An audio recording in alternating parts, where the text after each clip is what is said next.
What's up, and welcome to the Mallard Mischief Podcast. This is Season 2, Episode 2. This is Chris. I got my man Ben Moss here in the studio, and we've got another guest for the second episode in a row. Also, the first repeat guest, too. That's true. Our buddy over at Mason Dixon Kennels. Kennels. Back. Yeah. Sam Livingston. Good to have you here, man. What's going on? Man, good to be here. Dude, we appreciate you taking the time to come out and join us for another episode. You had so much fun last time, you decided you wanted to do it again. Well, I don't know if you know this. The first episode you did with us has been our biggest episode. 100%. Most views, most downloads, most engagement on the social media. Hey, maybe we can beat it. I'm glad to be here. You got a record to break. Yeah. But before we get into it with Sam, we've got a show sipper. And today's show sipper is brought to you by our friends over at Rugged Road Outdoors. This is the Rugged Road. It just flips open. I was fixing the Rugged Road 25 lightweight high-performance cooler. These things are awesome. What do we have inside the old lightweight Rugged Road? No other than the Midwest's own Busch Latte. My favorite by a long shot. Well, we'll get into it at the end of why it's your favorite, because for the life of me, I can't quite comprehend that. But they are refreshing on a hot summer day. It says it right there. It's refreshing on a hot summer day. I won't take it from you. How could you not be a fan? They're canning this for the. Are you not a fan of farmers? I didn't say I wasn't a fan, but you can be a fan without something being the best of all time. Did you hear that? Bush. Kick us off. All right, so we're going to dive right on into this. We got Sam here on the show today, so we're going to be talking about, obviously, retrievers. We're getting ready for hunting season, real close, so we're going to talk about that. But first of all, Sam, why don't you give us a little brief background, little bio of who you are and what you do for those that don't know you. Elevator pitch. My name's Sam Livingston, professional retriever trainer, owner of Mason Dixon Kennels, specialize in high-end gun dogs, also do, formal obedience and hunt tests and minor stake field trials, and, just living a dream, building dogs. Yeah, where's your kennel? So we're currently building a new kennel over the Big Black River in Vaughn. Nice. That's going to be sweet. How are y'all getting settled in over there? Good, man. Good. Concrete's poured. Buildings going up. Ponds are getting put in. Fields are stripped, cut. We're getting close to getting going. Yeah, and I knew that when y'all were in the moving process for a minute, you thought you were going to end up in Rankin County. Vaughn's not, but what, a hop, skip, and a jump from where y'all were. How long does it take you to get to the new place from your old place? Man, it's about 15 minutes away. Yeah. You just go down 16, go over the Big Black, and take it right down Diesonville Road. I thought it had to be close. Yeah. Well, good deal, man. That's awesome. Yes, That's awesome. Well, like Chris said, we're going to talk a lot about gun dog stuff, and we're going to talk about the do's and don'ts of the summertime. I know that the heat is a big obstacle for a lot of folks, especially those that don't necessarily know how to navigate that. We're going to talk about preseason prep work. We're going to talk about how to fine-tune these dogs that have been sitting on the couch all summer. But walk us through a little bit real quick about what y'all got going on as of now in the last couple of months. What's y'all's routine look like as you're kind of keeping these dogs busy and moving all summer long? So kind of routine looks for us right now, young dogs in the morning, high repetition drills, lots of reps. You gotta be the cooler time of the day. Run all those reps, getting those dogs that T pattern in, force to pile, swim by, pattern blinds, walking force fetch, and then we start running our bigger dogs after that are more conditioned, they're just a little bit more, you can go out there and run a triple on a blind and not have to worry about doing 20, 30 reps on the T-drill. So when you say first thing in the morning, are you guys kicking off at like daylight? Yeah. Early. So early. Young dogs at daylight, the coolest part of the day for the most part. And then when they get done, because they're going to be working harder right? The younger dogs, just because it's Yeah, a little bit more correction, a little bit more reps. They're learning. These big dogs already know. We're just fine tuning them, That's getting right. them ready. These young dogs are learning. And you just said something that was interesting too that I want to ask about real quick. You made the comment that, with the younger dogs, y'all are running, 20, 30 T-drills. It's shorter distance, probably higher intensity, kind of like, running sprints at football practice, where I'm envisioning kind of these old dogs as more like, hey, we're going to run a mile right quick instead of running sprints, which makes a lot of sense based off the training regiment and experience and stuff. But in general, do the younger dogs overheat quicker than the older dogs will? Not necessarily. They just, they're having to learn more, so they're having to put more energy out. So we're just trying to be conscientious of keeping them safe, right, and getting it done efficiently. Yeah. Going from that and knowing that we're about to go into hunting season, and how do you start preparing, or when do you start preparing a dog? Like if you're training a dog for, say, hunt test or trials through the summer, and now we're about to transition into hunting season, what does that look like? Like, what does the transition look like at your place for these dogs that are going to be probably leaving you soon and going home to hunt? So it kind of depends on what the dog is here for. Say, we got the National and Grand coming up, so we're going to stick to training for that right now till that's over, which will be around November 10th when the National wraps up. Grand's a couple weeks before that. But an older dog, that just got dropped off, just get tuned up for duck season, just got here off the couch, probably 15, 20 pounds overweight. Kind of what that looks like for us for the first 2-3 weeks is just getting the dog in shape. Mm-hmm. And same thing I would do at the house if I was training my own duck dog that's been in the AC on the couch with the kids all summer. Right. Mainly just for the first 2-3 weeks, getting them out on the play stand and throwing some dummies into the water, 10, 20, 15 retrieves, long swims, getting them in shape, cutting some weight back, getting that heart going. So it's not really high intensity. It's just like long out and back. Yeah, the swimming's going to be your best bet on getting a dog in shape. Or another thing that we like to do is road them. So, on the four-wheeler. Yeah. Go about 5-7 miles an hour for about, a mile and a half, 2 miles. That couple dogs just run right beside the four. That can get them in shape. No doubt. Yeah. That'd get me in shape. Gee. Yeah. And I heard something the other day too that I guess makes sense, but I had, for whatever reason, I'd never heard it, never been exposed to it, and I'm sure that I'm not the only one. So probably a good little learning bit for those of y'all that are working your dogs at home in the summer. I, for the longest time, thought like, hey, I'm going to throw some water marks and give him an opportunity to cool off. But I've recently learned that the water can be a lot hotter on that dog than running landmarks. Yeah, early in the morning, the water's going to be a little bit cooler, and you can get away with that and stuff. But what the worst thing you do is, say you run that T-drill or a couple of big landmarks, that dog's scorching hot, and then you throw a dummy in the water, and what that does is just suffocates him. Right. He can't sweat. So, you got to be careful about that. Yeah, I've heard that recently. I've even heard of some dogs that, like, sure enough, fell out from heat, like doing what you're talking about, and I'd had no idea. So, So when you go from, say, like the conditioning, like, we've got this dog, we've taken him on, we're getting him back in shape, cut some weight a little bit. Then what does it look like to start prepping them for gun dog season? So it depends on the dog's level. If the dog's handling or not. If the dog's not handling, you just go a straight meat dog that marks and goes and doesn't know blinds. What I would do is I'll put that dog up on a stand.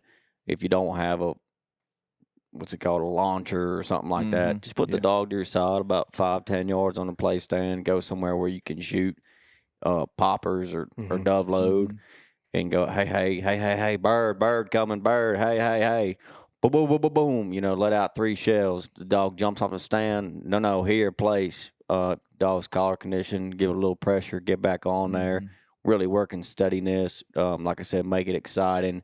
Duck calls, screaming bird like you're at a dove hunt, or shoot them, boys, take them, try to get them to break. And add some decoys, Yeah. mojos, all that good stuff to get them acclimated to what they're going to be seeing. Yeah, a lot of just going back to the basics. Yeah. Steadiness, just obedience, trying to, and that's one thing too is like, you can have a dog that at the end of the season prior was just like jam up, like knew the routine, was rock solid. And then the first hunt of the season is like a circus. Like they're running all over the place, breaking. They ain't got a clue what's going on, swimming out there. I mean, it's like, what in the world happened? Yeah, I mean, I know it's a long off season, but it's hard to believe that a dog could just lose it. But then, as you go 1 hunt, 2 hunts, 3 hunts, like they start picking it back up, get sharp again. But you got to think that some of that's just excitement. Like they're just excited to be back out there, and it's different. The hunt's always more exciting than training. It's hard to replicate 100%. Yeah, I can't replicate a hunt. I've seen that. You got other dogs out there too that are wired, and everybody's hyped up and high fiving, and I mean it's just high, especially if you're opening weekend. I mean, the and excitement level with a dove hunt. I mean, think about everything Sam just said. You've got mojos out, you're making noise, you're hollering, you're shooting. Everything he's trying to recreate, opening day is that times 10. So, I mean, it's all that excitement that he's building up, trying to get them back into the swing of things. That first hunt's the first time they're actually exposed to all the excitement, and it's not artificial. So, what if? Let me ask you this. We're going to jump into hunting in just a second. But how would you suggest, like somebody like me? Okay, you've got pond. Well, that's not what I'm saying. That is true, but you've got like the setup, like you've got the training facility. I've got a small backyard and a neighborhood. So how do I prep my dog for the season? Would it be like that's a good question. Would it be like running? Can I run them down the road, or I mean that's probably bad for their feet. Like what would be your suggestion for somebody that's in a neighborhood, the urban gun dog? I mean, I drove around the wrong corner. I was like, man, I could run a little water blind over that. Yeah, we've got the drainage pond right there. Yeah, just make sure he gets a bath. There's a small gator that lives in that thing. Is there really? Yeah. I would, access to training ground shouldn't be too hard around here. I mean, you talking about mainly getting them in shape, or as far as like drills go? Yeah, getting them ready for the season. I'm not talking so much about a puppy.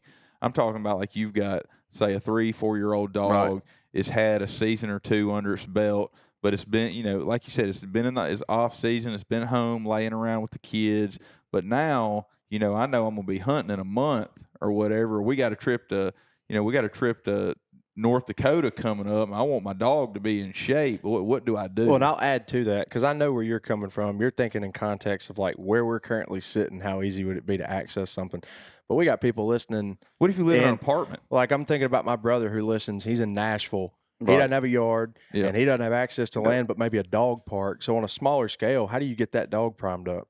And go around and find some commercial real estate for sale, a field or something, and just pull up and train there until they tell you not to. Most times, just put your dog's tent, and then throw some bumpers and some soccer fields, like a soccer field, something like just something where you can get the dog up there and stretch his legs, get some distance, and What do you consider when you say get some distance? I was having a conversation with somebody the other day about like, for a dog that's not running hunt tests, they're not doing field trials, they're just a gun dog, but they're also not just a meat dog like you're talking about. Like it's a good gun dog. What's kind of that go-to distance? Like if you're talking about, hey, let's stretch him out, let's do a little bit of distance. We're sure enough throwing some marks.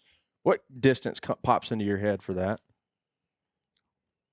I think a good gun dog that should be able to handle to 150 yards. It's not crazy for a cripple to go that far. Right. And and my probably biggest drill to help a dog with distance, not only marks, would be your pattern blinds, which you can just imagine a turkey foot. Mm-hmm. You got your left pattern blind, your right pattern blind, and your middle pattern blind. And you teach these lines separately. And line one, and then eventually you line one, stop them, give them an angle back, and then go to the other pile. Line one, line, stop, give them angle back to another pile. So is the only difference between what you're talking about and like the regular T drill just that they're a little bit more acute rather than at like 90 degrees from each other? And it's not piles. You're throwing individual blinds. No, you know, your pattern blind is a pile. Is it a pile? Okay. Yeah, and it's going to be a lot bigger than your T drill because your T drill is generally, depending on how you do it, 65 to 100 yards, and your intersection is going to be at, 40 or 50 going left and right. Your over piles, your pattern blinds more spread out. So you're going to, have your left pile maybe at 150 yards over here on this side of the field. And then you have your middle pile about 150 yards in the middle of the field. And then your right pile over there. So what's that teaching that dog is to take a line at a distance and also handle pretty well. Yeah. Okay. I mean, you're covering the whole field at that rate. When if your middle blind, your middle line, let's say it's at 12 o'clock, what o'clock is your left and your right?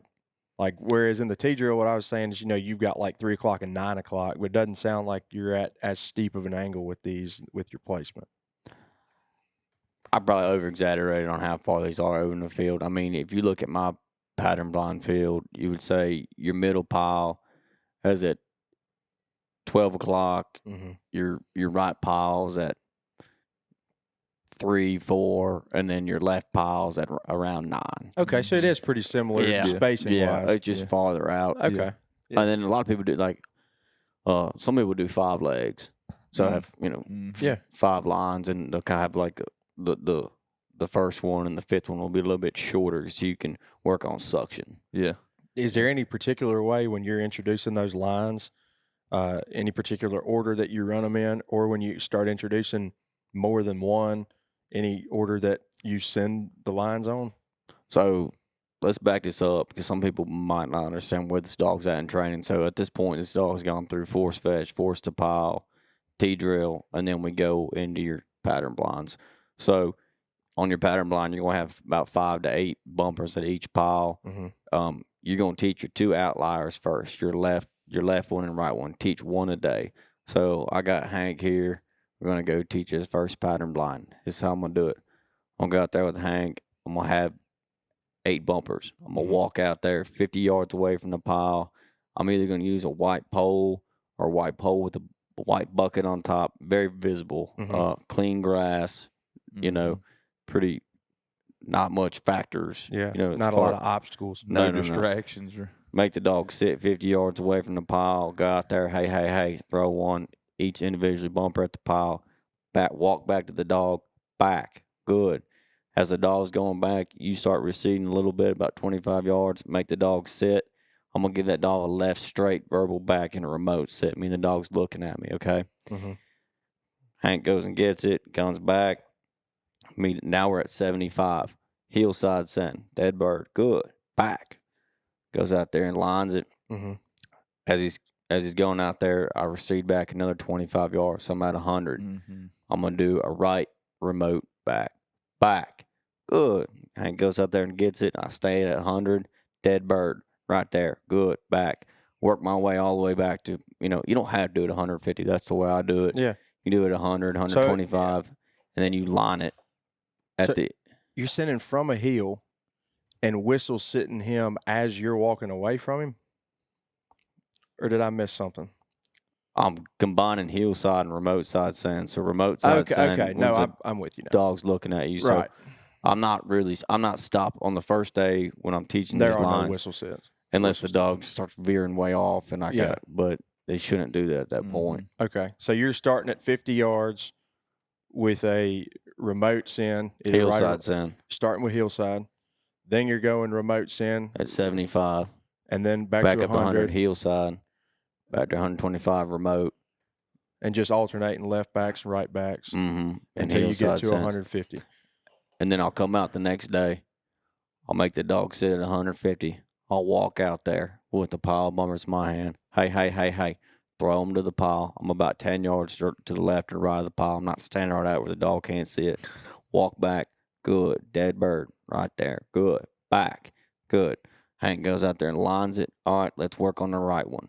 Go out there, teach the right one. Come back.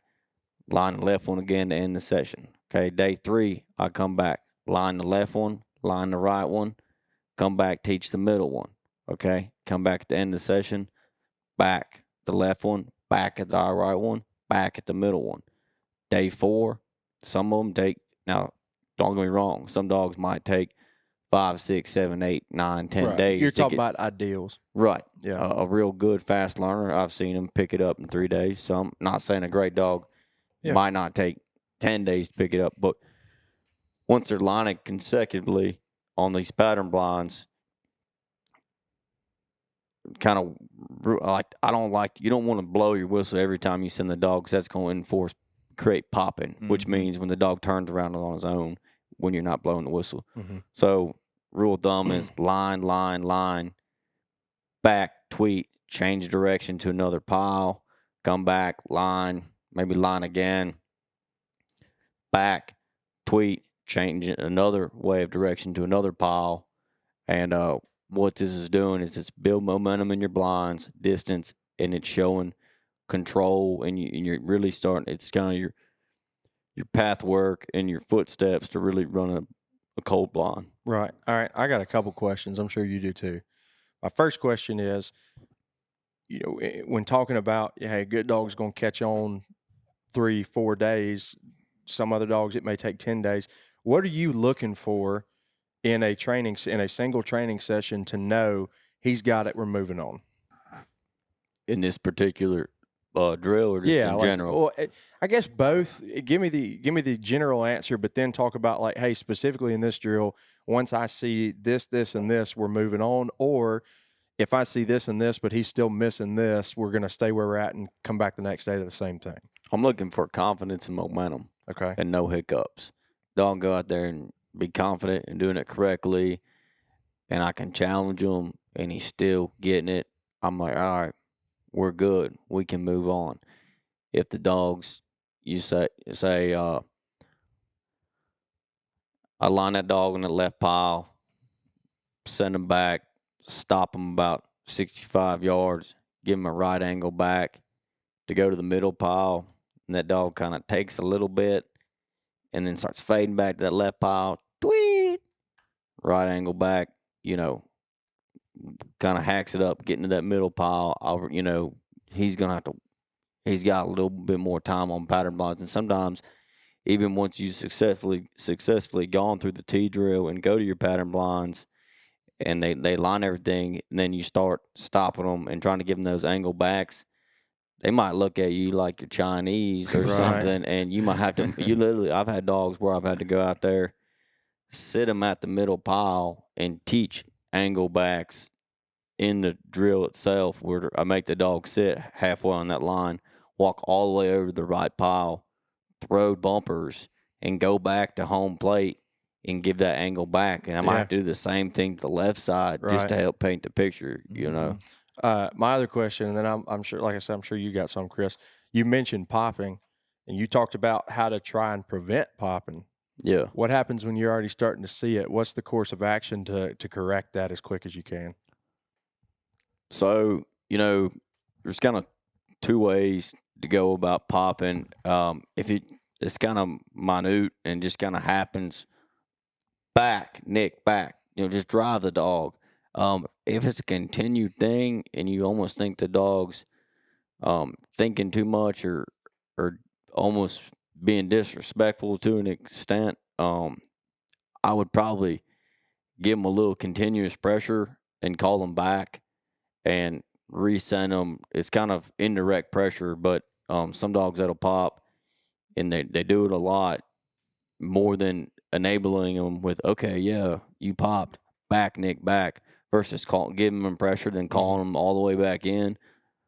That's more likely to fix it. Yeah, and like we talked about before we turned the cameras on too, it depends on the dog, because some of those dogs, like you just mentioned, there's like almost a disrespectful component to it, and other dogs are so scared of that correction that they're prematurely sitting because they're trying to avoid what they think is coming. They're like anticipating. Correct. That, yeah. Correct. So half that, like anything, is reading the dog. But I can see you over there, mind spinning. Hey, I'm just listening. This is all good stuff. I mean, I'm just, I know we're right. The most recent thing that's coming up, or the next event, is dove season. Oh yeah, and that's a big one for guys like Sam, I'm sure. Yeah, I mean, so it's like, I know having a retriever and you're just eager to get them out in the field. You haven't hunted them for several months, and so you get invited on the dove hunt. You got birds. Like, everybody wants to take their dog. Like, what does that look like as far? Because I like here in Mississippi, September the 1st, it can be 100. Oh yeah, it can be more than 100. You need another beer? I'm good right now. Okay. Especially later in the day, or if you do the afternoon hunt, it's gonna be hot. Yeah. So, I don't know. Can you prepare a dog for that heat, or what do you do to keep them safe while you're in the field? Yeah, I mean, I would say 90% of our dogs right now that are at our kennel are ready. You can go dove hunting because they're conditioned. Mm-hmm. We've had some get dropped off the last couple of days that are not. But do not bring your dog dove hunting on a warm day if you have not been getting in shape prior to, because that is, like Chris Aikens said the other day on a podcast, that is Sporting Dogs Vets' busiest day, and is from dogs overheating. And it's just like that because old Fido been on the couch all summer and not been working. When they take him, he goes, picks up a 6-man limit and has a heat stroke. A 6-man limit of doves. That's a lot. That's a lot of birds. I might be over exaggerating, but that's a lot of birds. I mean, that is 15 a man. Yeah, isn't it? Yeah, it's 15 a man. That's some work. So dude done picked up 90. Yeah, little off the couch. I'm thinking ducks here. Yeah, I wasn't thinking 15. Look, 36 is still a lot. 30's a lot. Yeah. 2-man limit of dogs is a lot on a dog that hadn't been working. Even on a dog that has been working. That's I know it when I've dove hunted with Beckett before in the past, and I mean, she's a Springer, so she can handle with the warmer weather a little bit better. But I only picked up my birds. That was just the thing. Like, if you shot one and say it went in the woods and you needed a retriever to find it, like, we would go do that after the hunt was over. Mm-hmm. But during the hunt, and a lot of times too with a dove field, like, you're all spread out. Like, I'm not sending my dog halfway across the field. It could be 100 yards. I'm not sending my dog over there to pick up a bird that I didn't shoot. Well, most guys don't like when other people's dogs pick their birds up anyway. So. Well, I don't know. There's some lazy dove hunters out there that would much rather a dog pick up. But I'm just saying, so if you only pick up your birds, the maximum you're going to get is 15. Right. Unless you like buddy hunting. Yeah. Which... that's common. That's kind of the best part of dove hunting. Yeah, no, I would say it's safe for a dog that's in shape. Pick up 2-man limit of dogs, maybe doves. So when you're in the field and say it's 8:30, 9 o'clock, it's 75, 80 degrees. The sun's coming up over the trees now. Like, what do you do to keep your dog safe during the hunt? Like, say, we're still short of a limit. We're going to stay, birds are flying. We're going to stay and try to get it. Like, what can I do to keep Hank in the game? Going into the hunt, I'd be kind of, if you haven't been there before or you have been there before, I'd kind of look on Onyx, look on the map, look where the sun's going to come up, everything, where the sun's going to be. Try to put that dog in the best position to where it's going to be in some shade, under a shade tree, something like that.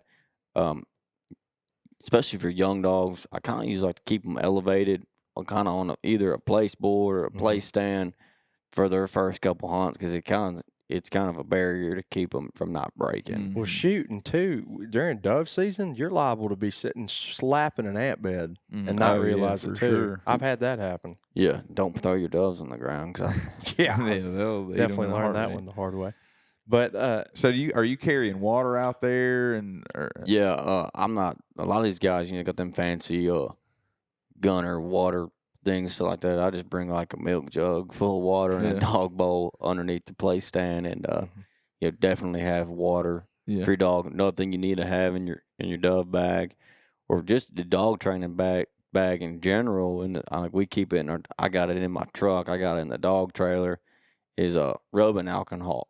So if that dog gets hot, don't go throw it in the pond, anything like that.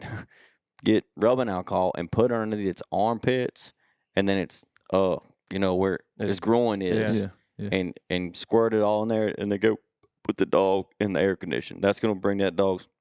It's gonna cool that dog off. That rubbing alcohol. Yes. So all y'all dove hunters, all y'all dove hunters out there, or people that are getting your dog in shape, that's not in shape, get you some rubbing alcohol, and I'm going to talk about what a dog looks like overheated. Okay, so I've never had a dog overheat because I'm very cautious of it. I've had some mentors tell me, what to look for and stuff like that.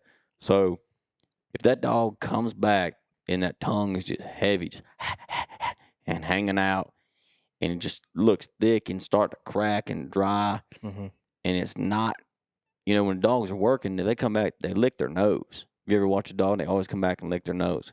If that dog comes back and that tongue's just hanging really hot and it's not licking its nose and lays down, it just kind of looks, you need to quit. Those are signs of dogs starting to overheat. So just keep that in mind. Yeah, that's good. That is super good intel. So we've kind of covered safety, kind of covered like how to prep for it, what to take with you. We're out in the field. Doves a whole different beast than ducks. I mean, like there's there's a smell factor to it, or lack of, I guess I should say. The marks are harder because everything's wide open, so they don't have reference points. The bird is the size of this beer can in a, plowed up sunflower or wheat field. What's best practice to set that, particularly young dogs now, to set that dog up for the best chance of success when running these hunts, to start to build that confidence and start to help them figure things out? What are some of the things that you're doing, and what are some of the things that you try to avoid doing? So doves they can come in fast. You get some. What are those other doves that are kind of slower? I can't remember, but generally doves can come in pretty quick. And kind of the best kind of practice going in for dove season is get your, we use bird boys, but get your buddy, your wife, girlfriend, kid, go out there, range of 20 to 60 yards, and you be sitting there with the shotgun shooting poppers. Don't be shooting live rounds.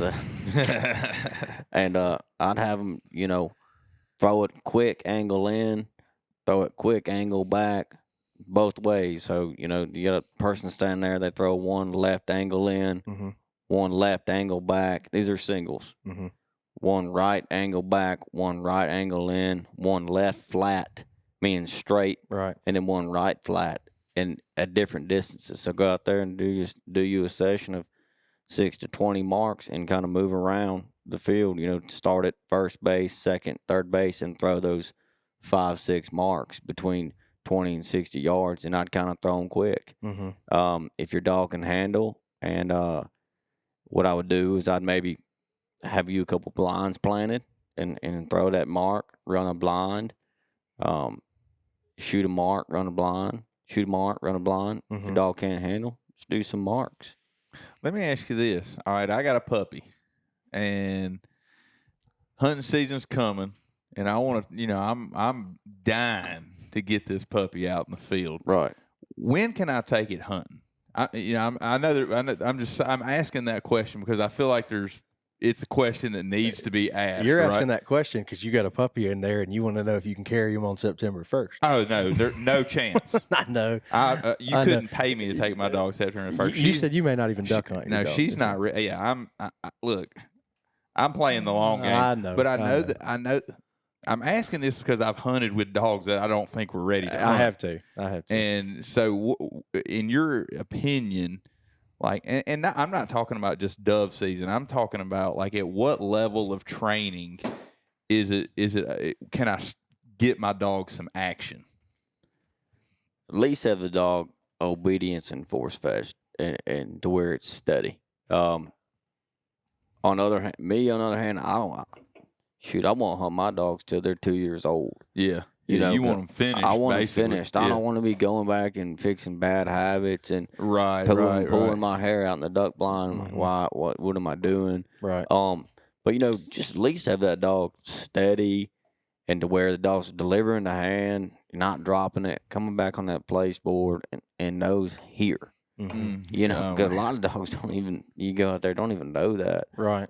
And then as far as like, you know, what you're talking about, bringing a puppy, you know, it's good to don't bring the puppy out at the beginning of the dove hunt, but park your truck under a tree, you know, 200, 300, 400 yards away up at the barn. Mm-hmm. Bring the puppy, you know, maybe bring him out the tail end of the dove hunt, and you just kind of sit back and just hold that puppy up underneath his, he's on his hind legs, and you got him up underneath his chest, and you're 300, 200 yards away, and he's just watching and listening, and then get you a couple get you a dove and toss it out. Good boy, boy. You know, definitely acclimate it. That you definitely want to bring the dog around. That's a good idea. I hadn't even thought about that. Like taking the dog and, you know, towards the end of the hunt, bringing them out at the cabin or something, where they can still hear the gunfire, but it's not like and see the birds. The percussion is not. See birds. See birds. See fly. birds. Yeah, that's I've always done that with fall puppies. You know. Mm-hmm. Yeah. Same thing I do with dogs at a field trial or a hunt test. I always carry my puppies with me, and I kind of get them out on a lead, and they hear the boom and watch the bird fall. And I'm not 40 yards away. I'm 150, 200 yards away, and the dog's just looking. It's just kind of acclimating to what they're going to see in the future. Mm-hmm. Mm-hmm.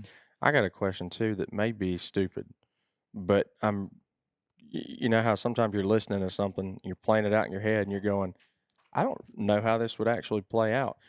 Particularly with doves, it may be less of an issue with ducks in the water, but particularly with doves, shoot, there's just as good of a chance that I don't mark that bird that there is my dog doesn't. So let's say I'm sending my dog on a blind, and I know the general area where that dove is, but I can't handle him straight to it. At what point, like, you know, I can whistle stop, but the expectation is that if I'm not whistle stopping, he's going to keep running until he sees it. Once he's in the area that I know it's in and I want him to stop and hunt there, but not like whistle stop and look at me, what does that look like? Does that make sense what I'm asking? Is there a hunted up command? Well, that's kind of what I'm asking. Yeah, so, you know, that what we kind of do at the end of our, you know, if we're running a blind and the dog just gets a little past it, which is and that makes that dog come in and quarter a little bit and use it and come in on it. So now here's the bad thing about dove hunting. I remember this last year. Got a dog named Archer, my buddy that Reed Kellums owns. Nice dog, man. Handles very well, a lot of go. And he done picked up a good, 9 or 10. It was hot afternoon, opening weekend of dove season, maybe the second weekend. And it was a sunflower field. Sunflower fields, but on the outside it was like a cut wheat field or something, or like just a little green 8-inch grass. Mm-hmm. And there was just a couple doves that landed out there, and we're running them on blinds. And I swear the dog's not but 5 to 10 yards away from it. I mean, downwind side. And once the dog gets hot like that, their nose doesn't work as well. So, you know, dove hunting can be it can be frustrating a little bit sometimes, and sometimes you just got to go out there. And we had to go out there. I mean, we ran that dog all over the dove. I mean, and sometimes they get up and kind of get in spots where you can't find them. But you know, you're hunt them up, tweet, come in, whistle, and kind of quartering is going to be your best way to figure that out. And a good drill for quartering and tweet is like go out, find you a gravel road. They're all out in the Delta or whatever. Like we got them at my place, and you got about, a foot of cover on both sides, and you got a gravel road. We'll just put you about every 15 yards, 5-10 yards off the gravel road in the cover, a dummy, and just walk down, put them in there, hunt them up. And go a little bit past it. Good, fat and good dog, come here. And just keep walking up. Dogs are going to naturally quarter. You just got to bring it out of them. And, you start teaching that tweet as from a puppy, just retrieving, you know. So they'll catch on to it pretty quick. Yeah. Yeah, that's good stuff. So, all right, dove season's over, and then we've got a short teal season, but it's very short. After September, we've got October. You've got about 6 weeks. You got October and then November before we get into big duck season, if you're not traveling to Canada or North Dakota. So after dove season's over, what are we doing then? Like, the dog has seen some action, like it's fired up, ready for hunting season. We're fired up. So now, we're in the training field. What are we focusing on now to get ready for duck season?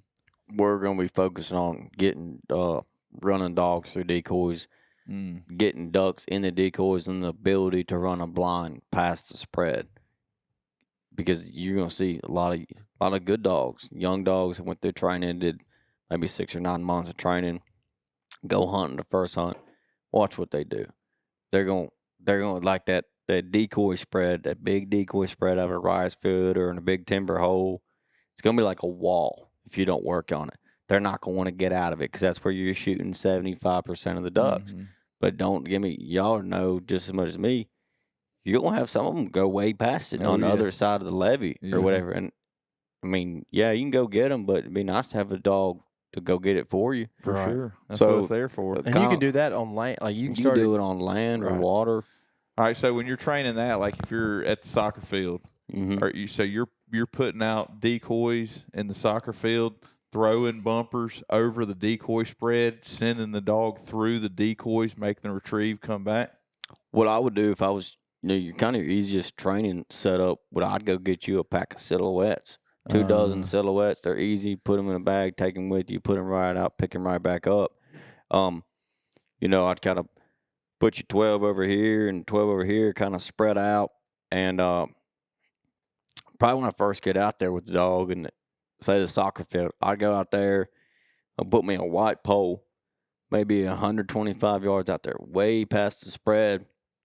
I'd let the dog see me do it because I want this dog to be successful and understand the concept. It's a young dog we're building. Go out there, put you 6 bumpers. Hey, let the dog see it. Come back, dead bird back. Let the dog go get it. All right. And then come back and get you a couple of them tokens. Throw one at first. Maybe just do a double at first. Throw one at first, throw one at third. Journey, good. Come back. Where's your mark? Right there, good. Journey. And just use white flashers. In a green field with decoys. We're not trying to make this that difficult. We're just trying to teach it. Get your marks, come back, run your blind. That's do-it-yourself gun dog. I can't really think of much things you could do better. Yeah, that's good. Yeah. Other than the convenience for you putting them out and setting them up, do you think there's a benefit to running silhouettes over just putting floaters out? I don't think it matters. Yeah. I like that. I mean, that's a good tip because I've never done that with Beckett. I mean, we've hunted for 10 seasons and I've never taken her out. I've never thought to take her out pre-season, throw some decoys out, and have her retrieve through the decoys. Man, it's crazy because we talk about it all the time, but all dogs are different. So Beckett may never struggle with it, but I've hunted. I'm not going to say that she was bad to want to hunt at 40 yards, and that was about it. Really? Oh yeah. Well, she was bad about that, and I always thought part of it was too because training in the backyard. Think about this: if I only trained in my backyard right now, if I throw from one corner to the other, the farthest retrieve that Delta can make is 60 yards. That is it. You got a big backyard, buddy. I mean, it's a good-sized backyard. But that's upper middle class, you hear me? Oh, my gosh. We're talking about dog. We ain't talking about yards. But, I mean, that translates to the field, though. Yeah, if they've only picked up a retrieve, if they've only run 60 yards and then hunt, when you get in the field, what are they going to do? They're going to run 60 yards and start hunting. 60. Right. Yeah. So I mean, I think you're right. Taking it to the soccer field and making them run through those decoys at 100 or 125 or whatever. I mean, that's setting them up to be successful when you get in the field for that is sure. Good stuff. That's good stuff. I want to circle back real quick to something, and then I like the course that we're on, but I want to, before we get too far from it, when you brought up the tip about the rubbing alcohol, real quick, I think it'd be really beneficial for anybody listening, and I'm really asking for myself too. If you were going to have just like an all-purpose, go everywhere I go, blind bag in the truck, in the training bag, whatever, just like med Safety kit for the kit, yeah. dog, what are like the bare minimum, absolute non-negotiable essentials that you're always going to have on you in case something happens? Hydrogen peroxide, rubbing alcohol, gauze, wrap, super glue, metronidazole, and eye drops. Eye drops is a big one. Yeah, it is. Yeah. Yep. Running them dusty roads, dog get them boogers. Shoot, well, I've seen too them running through marsh stuff, and they get the little seeds in their eyes, and Yeah, so dog ever does that, just lift their eyelids like that and blow it out. Yeah, that's good stuff. I wanted to hear that, but No, that's good. I mean, that's another thing that I think I would say probably 90% of your people that hunt dogs don't have a first aid kit. yeah. I'd be willing to bet. Well, shoot, people dude, a go lot into of the people field. don't have a first aid kit for themselves. Right. Much less Well, their yeah. dog. I mean, So yeah, but I'd rather you have one for the dog. I don't care if you get injured, but I mean, the dog. he doesn't mean that. The dog. It's like a kid. Yeah. You're responsible for the dog. Like, Right. you are responsible for your dog at all times. Right. Whether it's retrieving or acting a fool, you're still responsible. Right. So it's just good to have a first aid kit because Yeah. the dog is all go. Mhm. Like they're driving, so they don't always make the best decision because they're only thinking about one thing, and that's making the retrieve and getting back.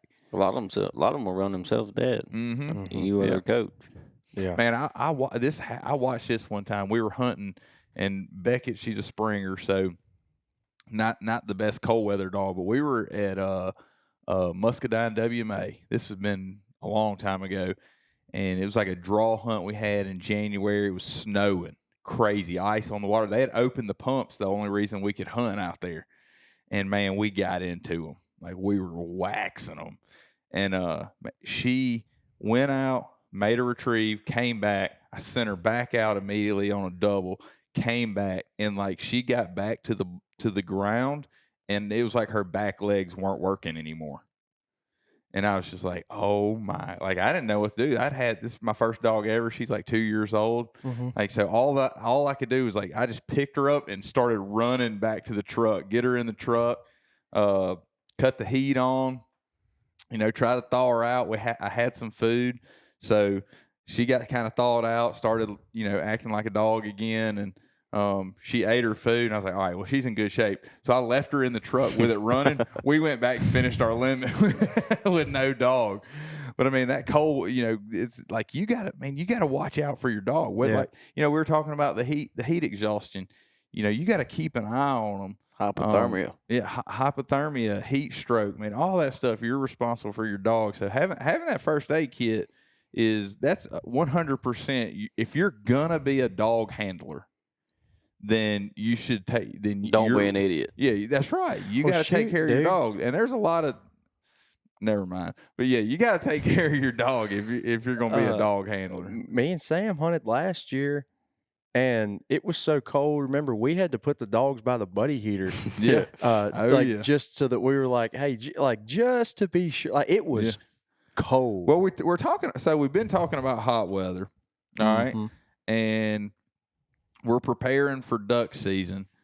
What do you do, Sam, for like the extreme cold? Like, say we're January. We don't see it that much in Mississippi, but say you get up into Arkansas where you're getting into the teens and there's ice on the water, dogs busting ice, they got ice in their fur. Like, what do we do for Hank at that point in time? Or say Hank's a British lab and he doesn't weigh but 55 pounds, or Buck. I mean, he's a small dog. Buck's about 58. Yeah. So what do we do? What do we do to keep those dogs safe in the cold? I mean, if we're talking 10 below and you're hunting boats and stuff like that, you just don't even bring a dog. Don't take them. Too dangerous. But You know, Wait, 10? Are you saying you said 10 and below? Oh, 10. Like I thought you said single digits. No. I thought he said 10 below. I was No, like, no, if it's no. 10 below, 10 brother, I would say it's too dangerous. I stay out. 10 degrees and below. Yeah. I Yeah. don't even want to Yeah, fool it's with not it, worth dog. it. It's not Yeah. worth it. You can flirt with, 15 to 24. You know, when we're killing dogs. Yeah. And that's a freeze Yeah. down here. Protocol for me is I'm gonna pack me probably 2 extra, just old school puffy camouflage jackets, buddy heater. Keep the dog near a buddy heater when it comes back from retrieve. Let it shake off. Put the jacket on it, and alternate and just backing it up because they're gonna be freezing. So have one hanging by another buddy heater, kind of like that's how we like to do it. And last year Ben, you were on the hunt, but I don't know if you hunted both days, but like I got an old 4-time grand dog named Journey. She's a real good dog. She gave out, man, about 30, hunting out of the boat, after 30. That was the day before I got there. She was done. And she was, I don't blame her. 30 swimming retrieves is a lot of work. Especially out of a boat. Well, and these two, these ducks weren't all right there in the decoys. Right, either. right. No, there were a lot of blinds and stuff like that. And, hunting out of a boat like that with a dog, there's not many that when it's that cold, enough is enough. Yeah, I was surprised that Buck went as many times as he did. That was his first time. During those freezes, I get it. People call me, man, Charles went out there and picked up, 26 ducks, and I went to some after the 27th one, he wouldn't go. I was like, well, it's probably a good thing. They're cold. It's It's not a robot. Yeah, they got it. Your dog just saved you a dog. Yeah, man.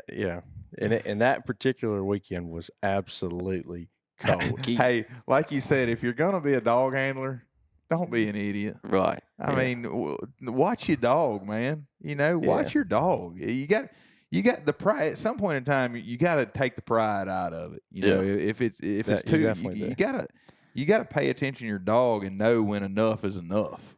And a frozen rice field is gonna be, as far as the dog getting cold, it's gonna be a little bit better because they're not doing all that swimming. But the worst part about that is when they're jumping off that levee. Man, I remember about, I guess, 3 openers ago, it was Tallulah and Char, and we had shot a 16-man limit 2 days in a row, and their arms, after day 2, they were swollen as baseball bats, jumping in the ice, and it's just part of it. But you just give them a couple of days off, they're good to go. Yeah, put them on some carprofen, some dog carprofen, and let them sleep on the couch.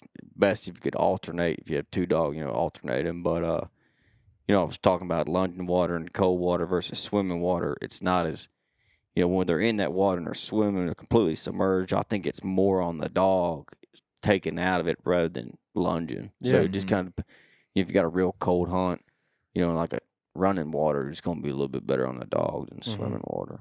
Just got to know your variables and where the dog's hunting. Be smart about it. Yeah. Yeah. Well, running water takes way better pictures too. There's no doubt. Takes better. I mean, here we go. There's no doubt. There's nothing better than a dog that can touch the ground and take some pictures. A lot quicker too. Oh, way quicker. Way quicker. Yeah. Yeah. It's funny about the Grand. They don't. The Grand and National, they're going to try to do everything in running water to make it go quicker because they got to run 800, 1,000 dogs. Yeah. So they ain't. Where is that this year? The Nationals in Giddings, Texas, and the Grands in Nashville. Okay. Yeah, outside of Nashville. Yeah. Good deal. Good deal. That's wild. So when we get into hunting season, is there anything that you do for your dogs from like a nutritional standpoint to prepare them for hunting season, and then also like to take them through the season to like I know for instance, Beckett, she would lose weight every season, and it didn't matter. She would eat a cup and a half of food a day during the summer, and then during hunting season, I could give her 3 4 cups a day, still couldn't hardly keep weight on her. Yeah. And I mean, now we're hunting, 30 plus days a year. So I mean, she's getting some work. But what do you do for your dogs to from a nutritional perspective to get them through a long season? We're probably gonna jump them from like a 30-20 to a 30-25, more fat. Okay. More fat-based diet. Yeah. Increase their feeding a little bit, especially during the cold times. You don't want to feed them too much in the morning. They'll have to shit in the blind or both. Yeah, that was another question I had too. Do you feed your dogs prior to the hunt? I mean, I've heard that's like, I mean, if it's gonna be cold, I'll feed them like a half a cup because I know they're just gonna absorb it working. But like a normal hunt, where it's 40, 38, 35, probably not. Yeah, Because you only feed your dogs once a day in the evenings, typically, right? Right. Yeah, that's what I thought too. Yeah, I mean, if you feed them in the evenings, and just feed them in the evenings, right? I mean, Yeah. that's the normal schedule. I mean, if it's gonna be a freeze and your dog's gonna be hunting, feed them in the evening. I'd give them probably, depending on what you're feeding, half a cup to quarter cup, three-quarter cup in the morning on a cold day. Yeah. Yeah, that's good. And just air them before you go. So Yeah. So, and then do you bump up the amount, like, through the season? Do you see that your dogs tend to lose weight from working during the season? Man, I don't get the we kind of stay busy now in the winter. So you're training, yeah. But when I get to go between me and my assistant, we kind of do like this year. Say I hunt for 4 days, he works for those 4 days. I come back, work for 3 days. He goes and hunts for 3 days. Vice versa, the next week he'll hunt for 4. That's what kind we're gonna do it this year. Uh-huh. When I go on those sprees, I will be feeding my dogs a little bit more. Yeah. But Take 'em on the road. I have seen them.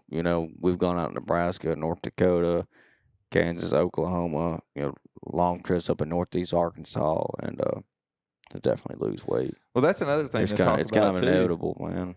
Getting ready for hunting season is what about travel? Like, how do you travel with you? I mean, is there anything you do like You buy a gunner kennel. Well, I mean, I assume you're going to put every hunting dog should ride in a kennel. Like, I don't think there's any ifs, ands, or buts about it. Like, I saw a dog riding in a wire crate in the bed of a truck the other day. At least it was in a crate in Mississippi. A lot of times you just sitting in the back of the truck. That's what I'm saying. Yeah, I mean, anyways, I mean, it's your dog. You do with it what you want. What's your question? We're traveling. Yeah, I mean, what do you do when you're on the road? Like, say you're headed out to North Dakota. Is there? Do you just throw the dog in the gunner in the back of the truck, take off? Do what your dog's acclimated to doing. Yeah. What you trying to do? If you go train out in the field every day and the dog rides in the back seat, well, guess what? Don't go do a 12-hour road trip and throw him in the back and expect him to be comfortable. I personally believe dog belongs.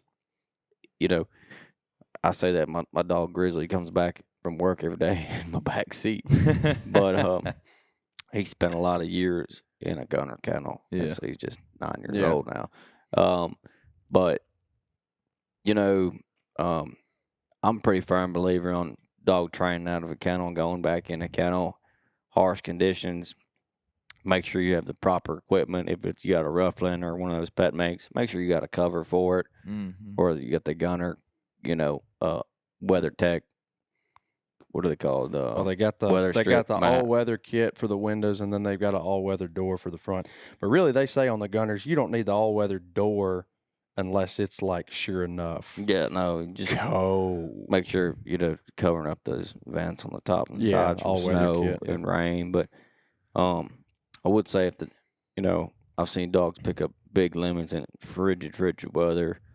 I'd probably put them in the back of the back seat after the hunt. Let them warm up. Yeah, because they're gonna be sore and cold and tired. Yeah. What about sleeping outside? I mean, what temperature? Like, if your dog stays outside, at what temperature do you bring it in, or give it some kind of protection from the elements? All right, that's a big no. I see every year these dogs come out with us, and they stay in moderated climate control.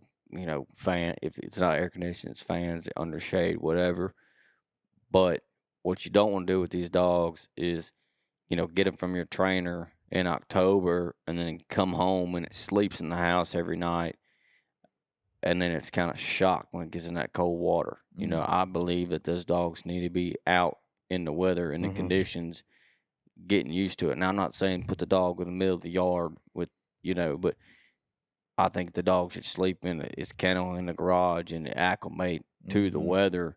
That way it doesn't have a problem with the colder weather. Now, if it's below, say, new kennel we're building is going to be air controlled. It's going to be spray foam in the wintertime. If it gets below, even with that spray foam, if it's 35, it's really not going to be that cold in there. But if it gets below, probably 28, 32, I mean, we're going to keep it moderated at, 60 degrees or something like that. But if it wasn't, and it's below 32, I'd be making sure that dog's, in something like a dog house that's insulated, something like that, just to make sure that it's warm at night. But yet again, it's still, you didn't just leave it in the house all fall and not let it get acclimated to the weather dropping or not getting into colder weather.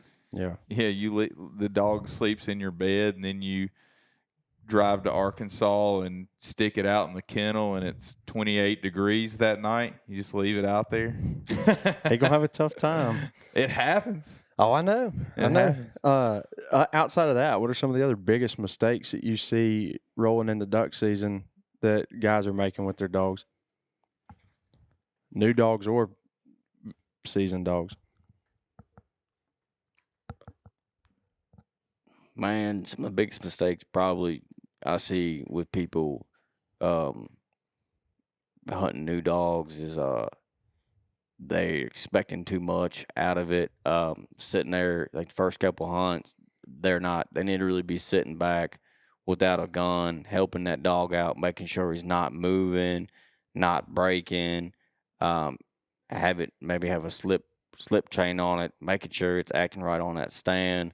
The biggest mistake you can do with these new dogs is go out there, put the dog on the play stand, go over there by your buddies, shooting the shit and not paying attention to that dog, and you're volleying and the dog's gone as soon as you shoot, and you let that go on for 5 or 6 hunts. Good luck. Yeah, it's game over. You ain't ever gonna get it back. Yeah, or you're gonna spend a good bit of money and time doing it. Another mistake, not necessarily a mistake, it maybe just lack of knowing, is expecting too much out of a young dog and making unnecessary corrections because you're frustrated, you're embarrassed. Don't penalize that dog too bad out in the field and make it to where it doesn't enjoy it.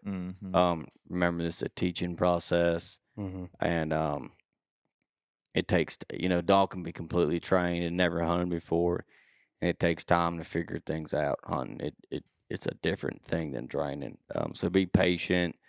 Don't put your dog in a spot to where it can't be successful, and help it out if you need to. Yeah, I've been guilty of that before, expecting too much or getting frustrated or embarrassed or what have you.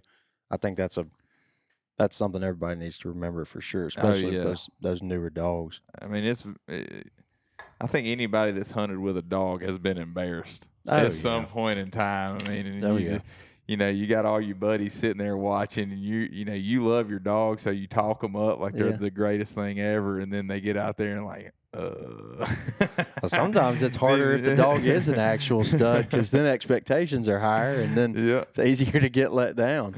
But like you said, I think there's something to be said all throughout the process between from bringing it home to training to hunting and setting that dog up for success. Like, for instance, if it's its first hunt, you probably don't want to take it out somewhere where every retrieve is going to be a blind. Let the first hunt, let it be, in the timber or something where it's going to be a mark. They're going to fall in the decoys, or don't send it on a blind. Let it understand the game. Let it get some successful retrieves under its belts. And I think when you do that, the dog enjoys, with every retrieve, it's like, oh yeah, this is so much fun. And, it's starting to enjoy the work more and more and more. So then when you do have to send them on a blind, one, you've developed that level of trust through training. So they do what you ask them to do, hopefully. And two, they've already made some retrieves, so they know what they're going for. Like, they're fired up about it. 100%. Another thing I didn't mention, two things. First thing is be very cautious of your dog's hearing. Don't be shooting that's big. right over that dog's head. If you're right-handed, make sure that dog's at least, 4 to 5 yards to your left, and someone's not right beside it blowing his gun barrel in its ears. Protect that dog's hearing. You should, as you use the dog handle and the dog man, you need to be on the outskirts, either on the left or right. If you're right-handed, have the dog on the left. If you're left-handed, be on the right side of the spread with the dog on the right. That's important. Number two, man, what was I gonna say? Dog's hearing, brain fart. Do you like a vest? I mean, do you like running neoprene vests on dogs? Kind of when I was talking about, you're 15 to 28. Yeah. Other than that, I don't think they need if it. it's 30 or above, you don't worry about it. Yeah. They don't need it. I will say this: when we hunted out of the boat last year, granted it was cold, and it probably Good day to have a vest. right. But even other than the temperature, being able to reach down and grab that vest handle and lift him up into the boat, that was huge. Nice. That was huge because he'd bring a bird back to the bow of the boat. I mean, if I got to reach in with both hands and pick him up out of the water, that's a nightmare. Time after time. Even where we hunt, a lot of time we're standing in the water, but it's waist deep. Mm-hmm. And so, like you said, having that vest, Get them up on that stand. Yeah, I mean, if you're hunting helps. If you're hunting off of a Rixie, that dog's not getting on the stand. So either you're going to pick it up with the vest, or you're going to grab him by the fur on his back. But somehow you're going to have to help it get up there. Yeah, that vest helps for that. Yeah, that's good. That is good. That's good. Well, man, this has been awesome. I'm trying to think now. So we've gone through summer, we've gone through early fall, dove season, duck season. Are you training? I know that y'all, as a business, y'all are steady working through duck season. But if I'm at home with my own gun dog and we're hunting, am I working him still on the days that we're not hunting, or from opener to end of January, his working days are his hunt days and our off days are his rest days? Depends what kind of hunter you are. If you're a weekend hunter, I would try to, on warm days, I'd try to go do some drills, some blinds, some marks off a place board, things like that. If you're a guide or a guy that's hunting 45, 50 days, I mean, your off days, the dog's going to rest. Right. Yeah, no, that makes sense. That makes a ton of sense. And then February 1st, you're right back at it. Yeah, well, I mean, we're at dog trainers farming 360 days a year. They got to be fed, aired, kennels cleaned, exercise, trained. But, as an amateur, you can kind of set your pace and what you want to do. Mm-hmm. And when do those like hunt tests, field trials, when do they usually run? Like they run year round. Oh, man. do they? Yeah, in the wintertime, they're gonna be in Florida and Texas. But most time, Mississippi, the South, Georgia, Alabama, heck, they run year round now, except they don't, like Mississippi, Tennessee, Arkansas, Alabama, they really don't do any during duck season. Yeah. What's the furthest you've ever had to travel for one? Man, I've been as far as you can go. Really? Minot, North Dakota. Golly. Man. Golly. Yeah, that's a long way pulling that big old trailer that y'all got too. Yeah, well, we were staying in Herdsville, which wasn't but an hour. We used to summer up there. Oh, okay. Yeah, I got you. Yeah, that's awesome. What's the weather like up there in the summer? I looked at a Snapchat today. I mean, there 2 years ago it was 57 degrees. Man. Man, I'd pay some big money for 57 degrees right now, let me tell you.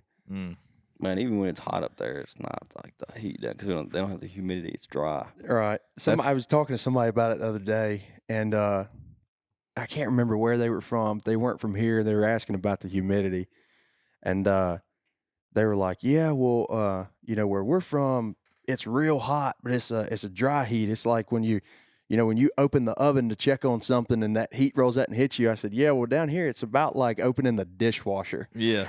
And that wet heat hits you right in the face. I remember what I was going to say. Don't bring a young dog on a huge party hunt. Yeah.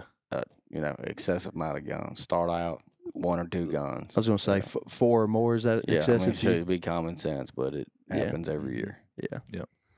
I think, and that goes back to having too high of expectations or expecting too much from the dog right off the bat. And I think that people forget. They want to challenge the dog. They want to see what he's capable of, how quickly he's progressing. But people forget you want to set that dog up for success. I mean, you said it several times. You're going to have that white pole with that white bucket. You're going to make it visual. You want to set that dog up for success, particularly when introducing something new or trying to build something. I've personally made that mistake where I was like, "Oh, I'm fixing to try and trick him and see if he catches on." But you want to set him up for the best chance of success. I think that gets overlooked a lot. But man, that's awesome. I don't know about y'all, but I'm fired up for wing season now. Yeah, I'm ready. Dove season's gonna get kicked off. I still got some dog training to do before I get there, so I don't want it to come too soon because I want to try to get Delta some reps this fall. Absolutely. She's got work to do. There's no way she could hunt now, but we'll see. We'll see when we get there. Yeah. Well, outside of dogs, ducks, doves, and everything in between, what are your thoughts on this bush light here, Chris? This your first bush light, isn't it? Oh, you want to know my thought? You want me to go first? Well, it's your first one. What do you think? This is the best beer that's ever been created. That's insanity. The Bush Light. I mean, if I had to choose one, play that soundboard thing that wah, wah. If I had to choose one to drink day in and day out, and I do choose one, and this is it. So now I'll say this: I mean, when you get in a conversation of having to choose one, I don't disagree that a light beer makes the most sense, and this is top 3. I'll give you that too.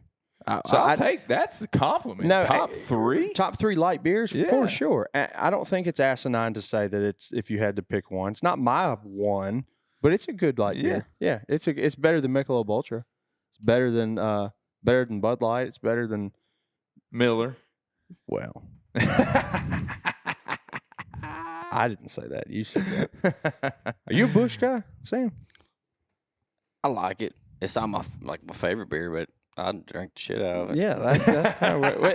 If you're going to the gas station, you've been working dogs all day, you've been sweating your taint off. You go to the beer cooler. What are you picking up? Man, I'm probably gonna get either like Miller Lite or Modelo. Dude, see? Modelo, a man of my own heart. Modelo, the Modelo with a little bit of lime in it never hurt nobody. I like the dark one. Yeah, I do. And the Dos Equis amber. Yeah, with a lime. Ooh, I tell you this right now. Fine. During the summer, I like those Michelob prickly pears, the lime Michelobs. Uh-huh. I don't know if I've had that. Ooh, that'll breathe life right back into you. Yeah. Oh yeah. I'm a huge fan. I mean, this is a 5. No, it's 5. It's a 5. Well, I think I gave Miller Lite a 5, so I can't fault you. I cannot fault you. No, it's a good beer. Like I said, as far as light beer goes, I'm gonna give it a 4.6. It's for the farmers. It's for the farmers. I mean, I'm for the farmers. Miller Lite is for me. So, well, you don't put food on my table. Here's the thing. Let's be objective for a second. Take taste out of it. Just take taste out of it for a second. I just want your honest opinion on the can. Oh, it's absolutely beautiful. It's a cool can. It's a cool can. It's an American. It's got everything American. It's a cool can. The bald eagle is on there.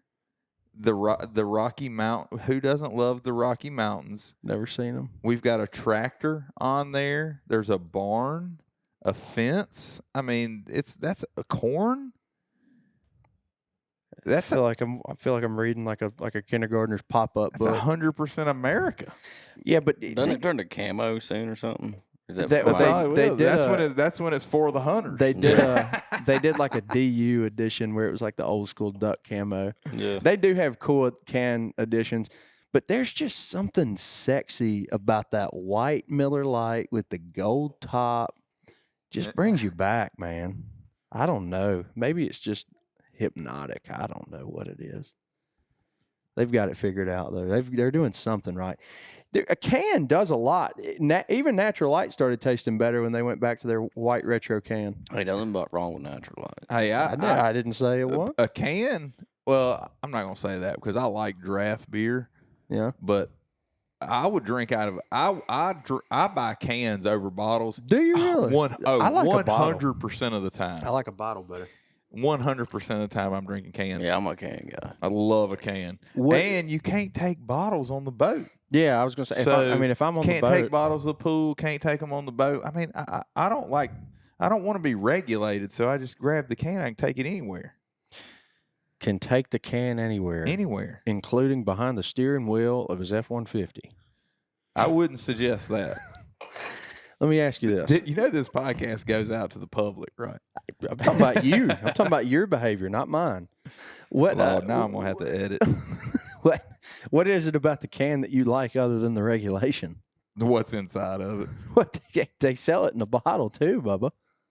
Anyway, so do you want to make a food pairing? I know you do. You gonna pair it with corn? No, I'd probably pair this with, if it's summertime, I'm going to pair this with roasted peanuts and a hot dog I was going hot at dog. a baseball game. I can't go hot dog You now. can't beat that. No, that'd be tough. That's American. You roasted over boiled peanut? Probably so. Yeah, I'm going to probably go roasted over boiled. I'm a big boiled peanut. I mean, I like boiled peanuts. Don't get me wrong, but I'd probably go. I think I just like the crunch. I like that. I like that crunch over the crunch. Yep, a boiled peanut's kind of like eating a bean. You know, a peanut's closer related to a bean. What's a bean called? A pod. No, it starts with an L. It's like the actual type of Lagoon. Yeah, a peanut's a lagoon. Nice. It's closer related to a bean than it is a nut. Anyway, that's neither here nor we there. We got to either. get out of this. It's time for this podcast to be over. I'm trying to think of what you stole mine with a hot dog. I guess I just flip the tide and go straight to a hamburger. There you go. It's a great summertime beer. It is. I agree. It is. Or a brisket right off the smoker. Makes me think of like, we're talking about wing shooting. I'm thinking fall and duck season. I'm thinking of like fried backstrap and some French fries. All right, let's go. Dude. Let's go. Come on. So you're talking like post hunt. Think of, dove hunt. All right. So post dove hunt, you've got the Post the morning or breast. post afternoon? Well, whenever you're frying up the breast, I guess at lunch. Okay.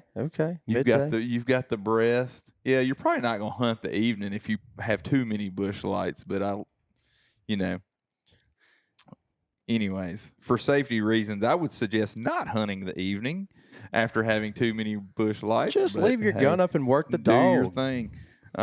Anyways, but good show, Sam. Thank you for coming on. Man, thanks for having me. No, man, Yeah. you're my favorite guest because I genuinely walk away learning a bunch, and I always end up asking questions that I didn't even know I was gonna ask because as I'm listening to you, I'm going, how does this work? How does this work? Not hard to get a hold of. My number is on, Instagram, website, Facebook.